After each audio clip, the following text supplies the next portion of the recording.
Death Mage Chapter 136, The King, the Prince, and the Emperor. The noble orc frontline position that had been discovered by dispatching several Lemuries, familiars created through death attribute with the forms of transparent skulls. Vandalu attacked this position to gain the things needed to treat Prince Budarian and the other wounded. Though it was a frontline position, it had nothing but watchtowers and storehouses, and was poorly constructed overall other than its size. There was no need to prepare beforehand. There weren't many enemies stationed there, so it would be enough to wipe them out via a sudden assault with overwhelming strength. Borkus ran with enough force to crush the ground beneath his feet, and once he got within a certain distance, within 50 meters of the noble orc that had fired the arrows, he swung his sword sideways. First, I'll be taking your parts, Flying Dragon Slash. Borkus activated the Sword King Technique martial technique that he had recently created, a more powerful version of the swordsmanship martial skill, Sky Rend, which released a slashing attack. BUGOOH. The noble orc general roared. The slashing attack released by the greatsword that had been made by combining a fragment of the Demon King and Death Iron cut through the noble orc general's archery martial skill, Spiral Arrow. And then it went on to cut through the noble orc general's bow and decapitate him. BUGYAH. BUMFFUGOBUBUH.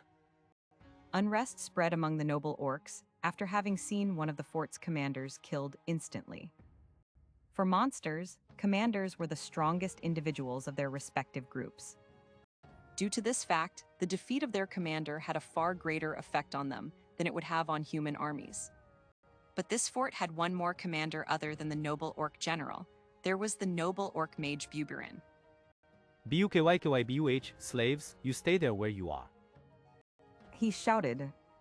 And then he calmly evaluated the strength of Borkus, the one who had defeated his comrade, and decided to retreat.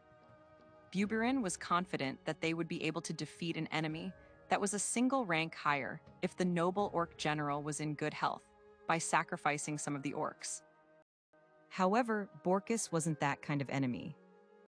With just a single hit, he had decapitated a noble orc general who had plenty of vitality, from a far distance as well. He wasn't a weak enough enemy that could be defeated through tactics and coordination. Buberin had to use the orcs, the members of an inferior race, and the slaves that would only become burdens to buy some time and retreat to the Empire. Since the enemy was an undead, it would likely prioritize killing the slaves rather than giving chase. All right, I've secured enough parts for the prince. Now then, we will move to the second stage. I will let everyone out. Before the orcs could follow Buberin's orders and take up battle formations with building materials in their hands, instead of clubs, Vandalu, who was clinging to Borkus's back with the Demon King's suction cups, made his move. It's fine to kill all of the noble orcs, right? Time to test how much stronger I've become from the time I fought against Bugogan's sons. To be able to transport even Arachne and Impusa, is Shrine Maiden Dono a ninja? Noah Bushy. Bufa, how is everyone fine after that? We're used to it. Elenora, Bastia, Vigero, Muse, Gizania, and Prince Budarian emerged from within Vandalu. Buberin and his subordinates couldn't help but to open their eyes wide in shock at the sudden appearance of more enemies. Fugal, Budarian Fugagal. Their discomposure was even greater due to the fact that they could see Prince Budarian among them. The pale-faced Budarian, who was being protected by Muse and Gizania, as well as the other Impusa, Arachne and insectoid monsters that had emerged after them, made a rough judgment of the enemy's formation. And then he let out a manly roar. BUGOOKUGYGYGYH. To Vandalu and his companions, it sounded like nothing more than an intimidating shout, but the effect on Buberin and his subordinates was dramatic. Prince Budarian. This manly use of the orc language, it's undoubtedly Prince Budarian. Hope returned to the faces of the slaves that had been frozen still in fear of the undead attack, thinking that this was the end of Prince Budarian's citizens. Fuguo. Buji. And then the orcs separated into Budarian's side and Bubarin's side. Budarians side the orcs that had sympathized with the citizens being tormented by Bubarin, abandoned their positions, and moved to protect the citizens. Budarian's roar hadn't simply been a shout but an order in the orc language. Orcs, protect the citizens. Bugih. Bubarin shouted in the orc language, but his dignity was clearly inferior to Prince Budarian's. Even so, the orcs on Bubarin's side tried to stop the orcs on Budarian's side from leaving their positions, but they couldn't move from where they were due to Bubarin's orders to slow the enemy down, so they were simply moving about in confusion. Those who are protecting the citizens are the orcs who have returned to my side. I wish for you to think of them as allies. Said Prince Budarian. It seems that my previous conception of orcs is gradually collapsing. Zadyrus muttered, seemingly shocked, but casting wind blades and ice spears nonetheless. Mother, let's think of them as being different inside, even if they look the same as the orcs outside the Boundary Mountain range. Said Bastia, who followed up on Zadyrus's spells by throwing iron apples and hatchets. Never mind that, here we go. Shouted Eleonora. The mostly unarmored orcs were defeated in the blink of an eye. There was one orc persevering, brandishing a log, but he was silenced by Eleonora, who flew in to close the distance and cut him down straight through the log with her sword. Seeing this, Bubarin realized that this was not an attack by a single, powerful undead, but a planned assault by Budarian. Noble orcs and high goblins, die here together with me. High kobolds, split up and retreat. One of you must make it back and return with this information. The noble orcs who had been trying to retreat obeyed Bubarin's orders, turning back around and activating their shield technique and armor technique martial skills. The high goblins raised their spears and swords as well, letting out shrill cries to inspire themselves. Meanwhile, the high kobolds threw their weapons to the ground and fled, running on all fours like beasts. Buguh. Bubarin himself cast the Flame Boar spell, a spell that conjured a boar of flames to buy at least a single second. Don't get in my way, I can't cut your heads off if you do that. Borkus shouted as he cut straight through the noble orc shields and the arms that were holding them, bisecting their torsos. Great decapitation. Fuhahaha, defeating noble orcs as powerful as Bugogan was like stealing candy from a baby now. Laughed Vigero, whose axe was sending the heads of Bubarin's dependable subordinates flying. The fact that you are approaching me means that your enemies like noble orcs, right? Said Bastia, defeating 5 high goblins one by one. This is a spell, not a monster, like a familiar. Said the broad ghost Orbia as she appeared. The flame boar that was trying to charge with its flaming body, as a weapon was becoming smaller and smaller, as she repeatedly struck it with her liquid tentacles. Gyin. Gywan. Higher ahead. Hiya, Burke. It'll be troublesome for us if you send word to the Empire. Every single one of the desperately retreating kobolds were crushed by the Blitz ghost Kimberly, Gorba, and the Black Fang Knight's Order, who had been lying in ambush, as well as Eleonora. Buguh. Even Bubarin, who had been releasing flame spears and flame bullets, was enveloped in a magic absorption barrier and cut down by Bone Man. My lord, I could have defeated him even if you hadn't sealed his magic. Bone Man said. I did it just in case. Said Vandalyu. Now then, Prince Budarian, please explain the situation to the citizens and the orcs that have returned to your side. Yes, leave it to me. Said Prince Budarian. With the enemies all exterminated, he walked towards the rescued citizens and the orcs who had returned to becoming his subordinates, as if greeting them. The liberated citizens and orcs cheered for him and expressed their happiness at the fact that he was still alive with tears of joy. But this was really unexpected. Vandalyu muttered as he cast the preservation spell on the corpses of Bubarin and his subordinates and gathered information from their spirits. Indeed. Bastia agreed. It's not particularly unusual that half of the orcs listened to Prince Budarian's orders, though. No, is that not quite strange? After all, everyone knows that the prince was defeated by Bugetas and has only one arm and one eye left. Said Bone Man, somewhat doubtful.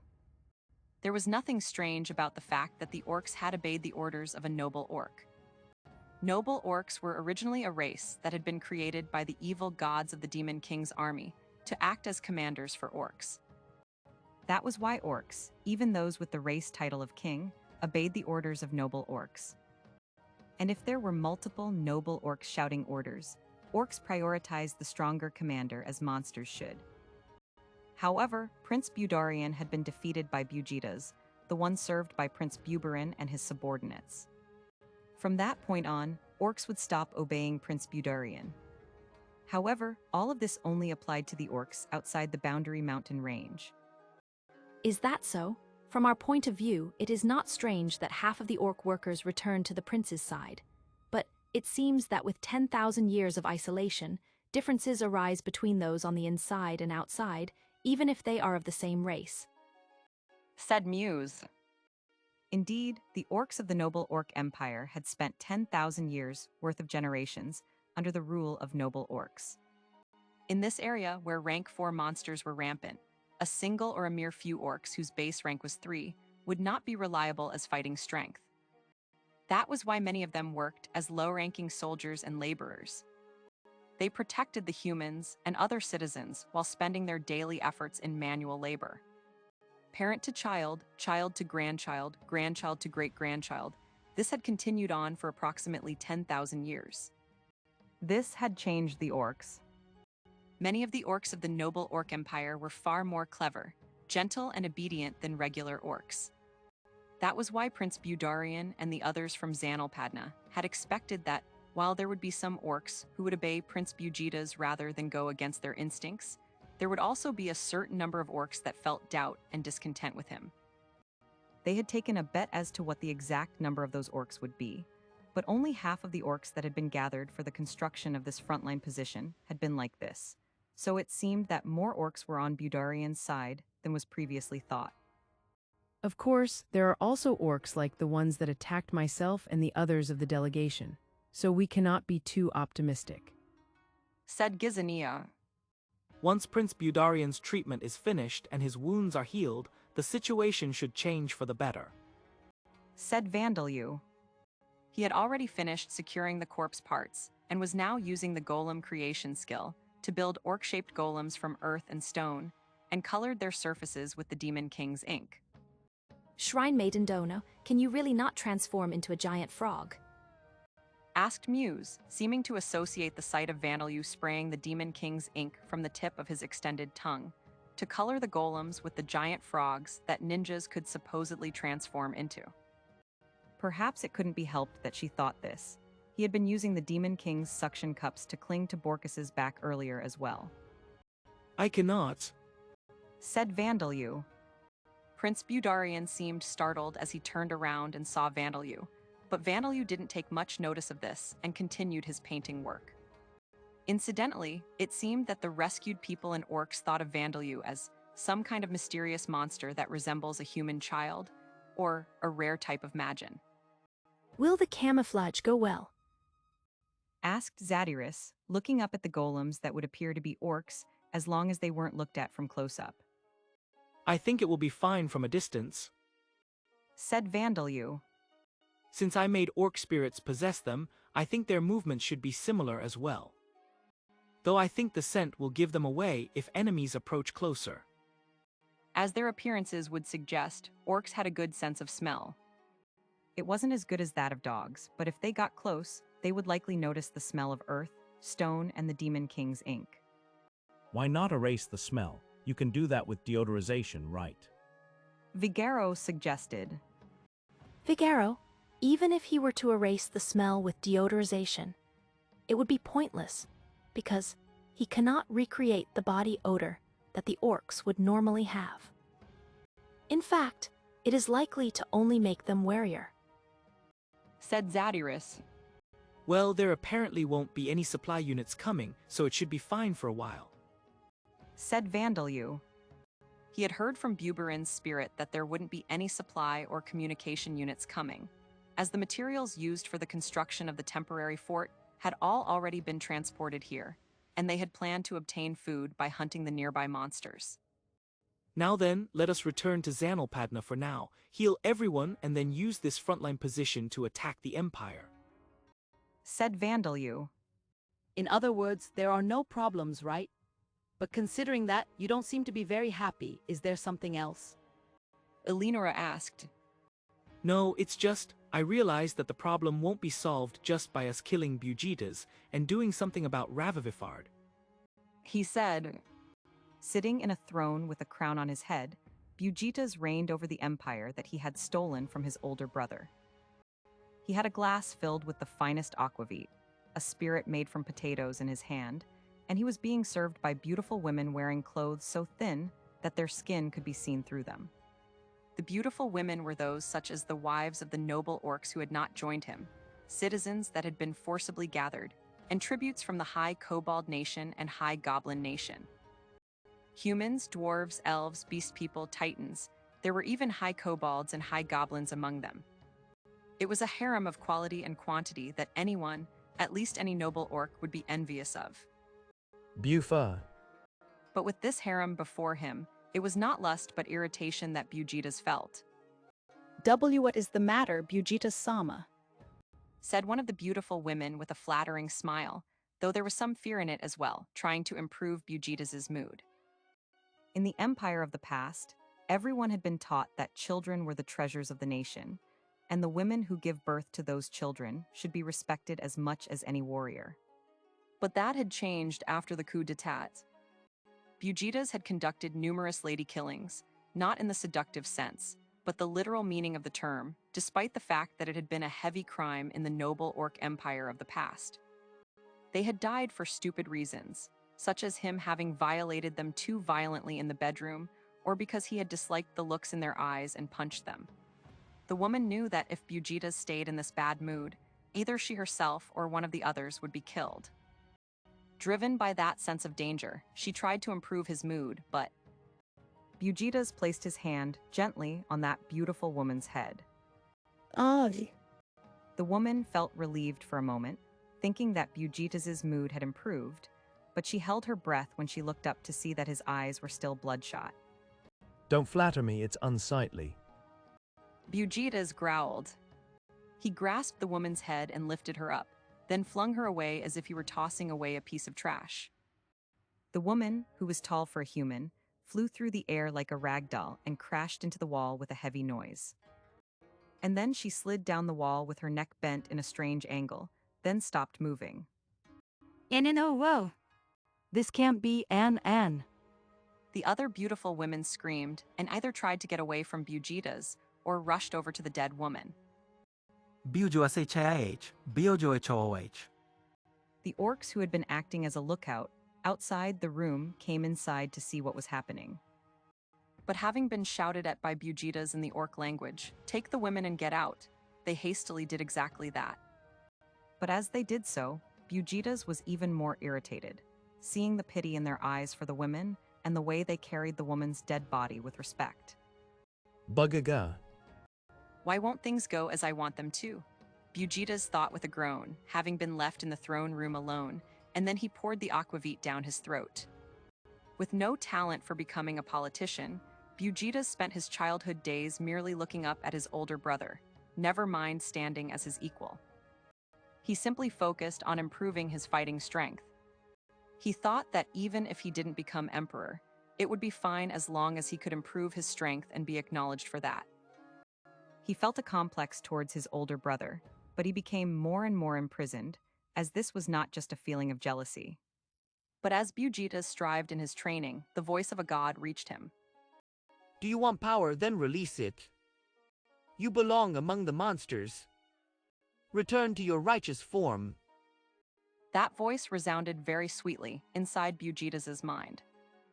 That was Ravivifard, the evil god of release. A god different from Mububujen, the evil god of degenerate corpulence who was worshipped in the empire. A god whom Bujitas had never heard of, one whose existence wasn't even recorded in the empire's records or documents. In other words, he was highly likely to be an evil god who hadn't accepted Zakart's offer and betrayed the Demon King. He was a remnant of the Demon King's army. At first, Bugetas had ignored these words, thinking that he couldn't fall to the temptation of such a god. But the reason that he hadn't told his older and then healthy father was because Ravivifard's words had indeed sounded attractive to him. And once he had sensed that he was at his limit, Bugetas finally fell to Ravivifard's temptation and received the evil god's divine protection. The effect of Ravivifard's divine protection was immense.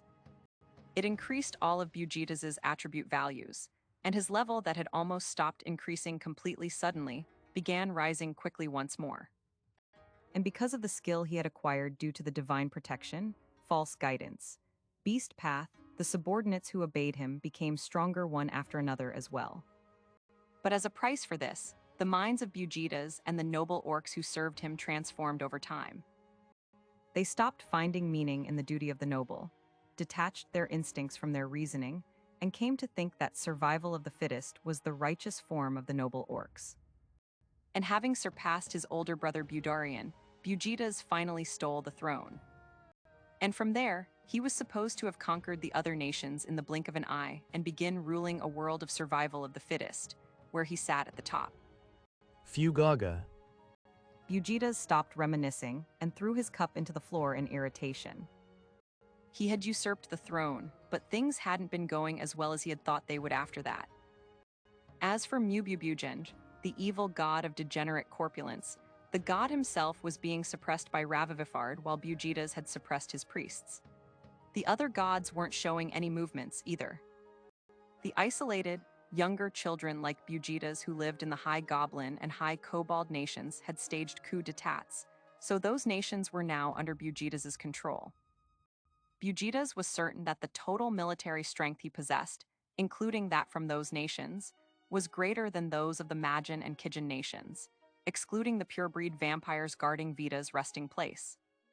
And because of the monster rampages caused by Ravivifard, those powerful nations could not move so easily, as they were busy dealing with the monsters overflowing from the dungeons. Bugetas would use that opportunity to conquer the other nations, including Zanelpadna, and this time successfully take the head of his feeble older brother. Or at least that was what should have happened. However, the reality was that the noble orc empire was struggling in its battles with the other nations, including Zanelpadna. Why are we noble orcs not the race that possesses the greatest military strength, the race that should stand at the top and rule all other creatures? Bugetas thought, but that wasn't true. If one excluded exceptional individuals such as heroes, noble orcs were indeed an exceptional race. They were as intelligent as humans, and all of them were born as powerful rank 6 beings. They were the most complete race among monsters. But if noble orcs were the most superior race, why had Vita created her own new races? Bugetas hadn't realized this, but noble orcs were more complete, but were very lacking in diversity compared to humans and lower-rank monsters. Though they did have some individual differences, the races they could become through increasing their rank were limited, and their skill setups ended up being similar. That was why Vita's races like Arachne and Impusa, who could acquire a variety of jobs, could take countermeasures against noble orcs. As a result, the noble orcs weren't as superior in battle as Bugetas had imagined they would be. And though this wasn't due to any error on Bugetas' part, he and his subordinates had experience battling in groups ranging from several individuals to perhaps a dozen, but they didn't have the experience or knowledge to conduct large-scale war between armies. There hadn't been any wars for over 10,000 years, and the skirmishes that had occurred were before the wise Emperor Buji appeared. After that, conflicts between nations had been resolved through discussions or battles of strength or wits between the nation's representatives. There wasn't a single person, except for the purebreed vampires, in the southern region of the continent who had experienced large-scale battles or wars other than against groups of wild monsters. Thus, the knowledge of military strategy itself didn't exist. Due to this, advanced military strategy couldn't be used, and it was easy for battles to become simply charging at each other and relying on pure force.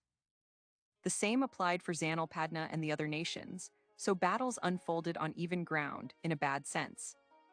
Their attempt to get the lizards in the northern marshlands ended in failure, but those useless bastards.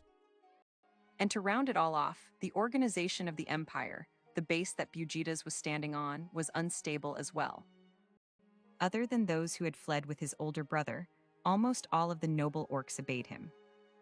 However, only about a third of them had truly sworn loyalty to him. It was obvious that the rest were only pretending to serve him in order to protect the citizens and their families. Of course, false guidance, Beast Path didn't show any effects in them. The worst thing were the eyesores that were the orcs. As they were members of an inferior race, they instinctively obeyed Bugetas. But they had been supposed to throw away the imitation women given to them by Mububugen when told that they would be given real women and become exceptional soldiers under the effects of false guidance, Beast Path. However, the truth was that about half of the orcs, especially the exceptional individuals, felt animosity to Bugetas in their minds. I can't expect any more support from Ravivifard. I need to take Anius. I need to take Budarian's head as soon as possible and solidify my rule over the empire. Should I need to cancel the invasions on the other nations for now and focus on Zanalpadna to do that? Shit, this is all that coward's fault for running away disgracefully.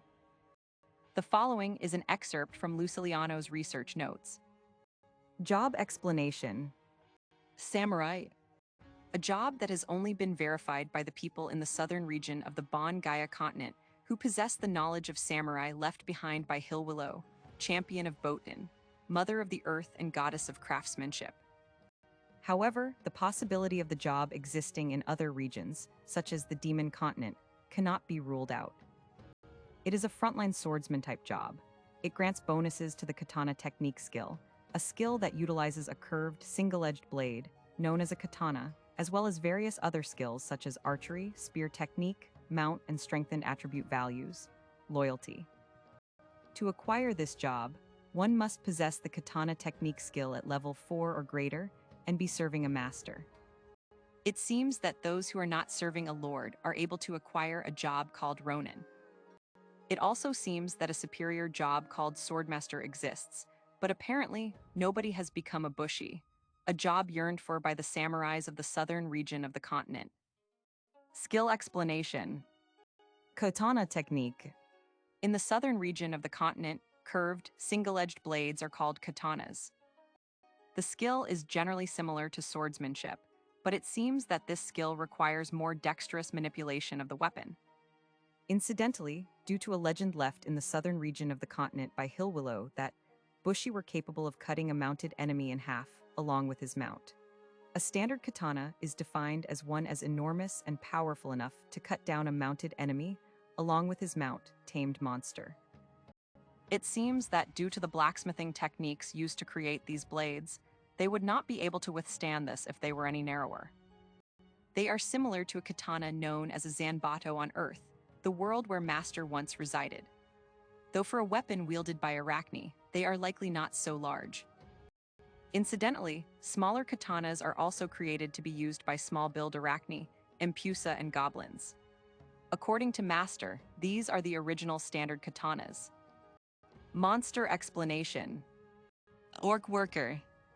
A race title that can be reached by orcs when they reach level 100, while possessing production-related skills such as farming, logging, or masonry at 3 or higher, with all battle-related skills below level 3. There are no bonuses for combat-related skills whatsoever, but there are bonuses for the acquisition and development for production-related skills. Also, it becomes easier for the level of the superhuman strength skill to increase. This race has not been verified outside of the noble orc empire. It is unlikely for ordinary wild orcs to increase their rank and acquire this race title. Their rank itself is 4, but because their combat-related skills are low in level, they do not have much fighting ability.